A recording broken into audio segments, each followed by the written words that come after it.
नामो लाख सवाई पंच पंचायत सभा राजा भुजेरीन बैठक 16 भाई सके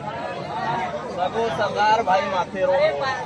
नायक साहब अब अपन तो एक गावे था तो सारी सवा लाखे था पर अब तो तुलसीदास जी हमार जनक जी छो आज तक उपमा दिने से तमने में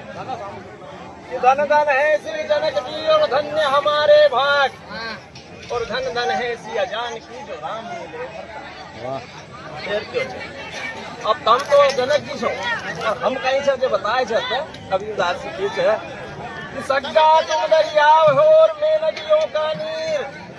कूद पड़ा दरियाओं में तो कंचन अब देखो प्रसंग बहुत अच्छो से और गामे में जी तो ये रो भी बताए छे कि सग्गा हमसे रीज कर रचिया एक प्रसंग और बरस्या बादल प्रेम का तो भीज गया सब कहीं छतो अपनो भाई सके संग